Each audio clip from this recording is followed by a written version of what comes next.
ओम गणेशाय नमः। ओम गणेशाय नमः। ओम गणेशाय नमः। ओम नमः शिवाय। ओम नमः शिवाय। ओम नमः शिवाय।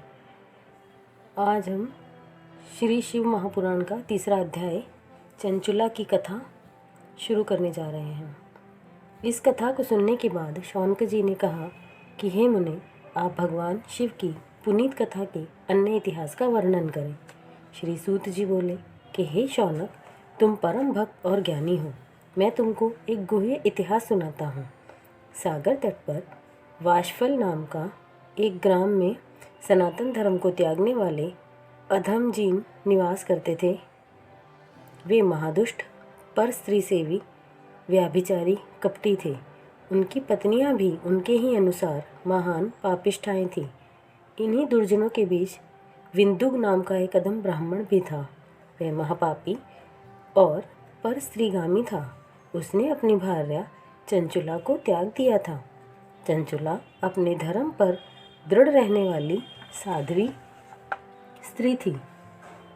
पहले कुछ दिनों तक चंचुला अपने स्वामी द्वारा त्यागी जाने पर भी अपने धर्म की रक्षा करती रही, परंतु जब अधिक दिन व्यतीत हो गए और काम वेग को न सह सकी तो हारकर उसने धर्म को त्याग दिया और वह भी कुमार्ग पर चल निकली।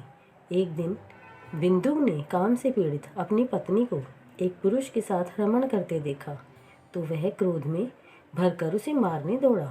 उसे देखकर वह पुरुष वहां से भाग गया। उसने अपनी स्त्री को पकड़कर उसे खूब मारा। अपने पति से पिटने पर उसे भी क्रोध आ गया और वह निर्भय होकर अपने पति से बोली, तुम्हें अपना विचार नहीं है।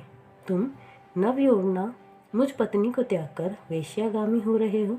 जो पत्नी काम से व्याकुल हो और उसे पति का साथ प्राप्त न हो तो उसकी क्या गति होगी।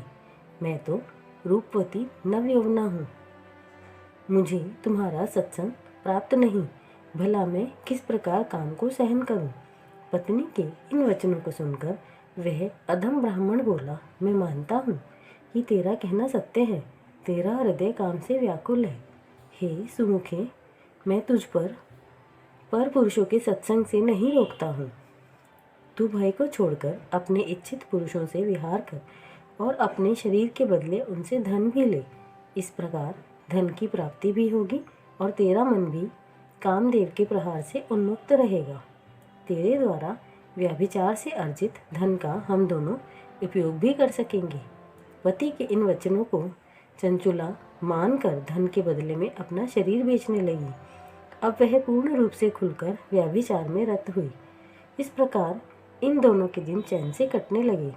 अब काफ़ी समय बीत गया तो विंदु की मृत्यु हो गई। अपने पापों के कारण वह नाना क्लेश पाकर अंत में विंध्याचल पर्वत पर पिशाच होकर रहने लगा। पति के मरने पर चंचुला घर में रहकर अन्य पुरुषों के साथ विहार करती रही। समय के अनुसार उसका यौवन बीतने लगा। एक दिन दैव योग से वह गोकर्ण क्षेत्र में गई। वहां जाकर उसने जब अन्य जनों को पवित्र तीर्थ स्नान करते देखा तो वह भी स्नान करके इधर उधर भ्रमण करने लगी। भाग्यवश उसने एक शिवालय में शिव महापुराण की कथा होते देखी। उपस्थित जनों को बड़ी संख्या में वहां एकत्रित तन्मयता से कथा को श्रवण करता हुआ देखकर पापिष्ठा चंचुला कौतूहलवश बैठ गई और शिव महापुराण की कथा का श्रवण करने लगी।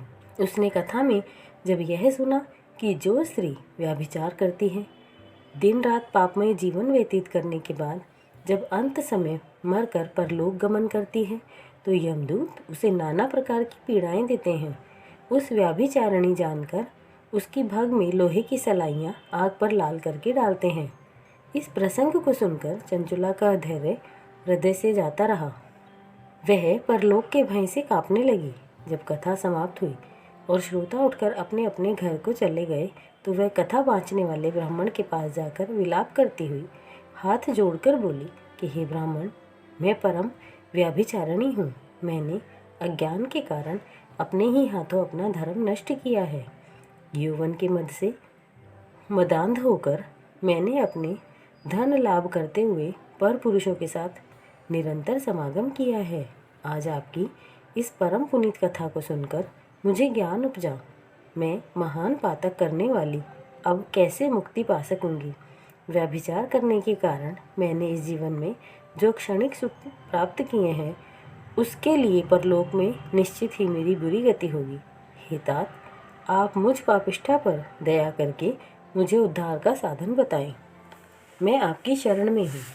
ओम नमः शिवाय। ओम नमः शिवाय।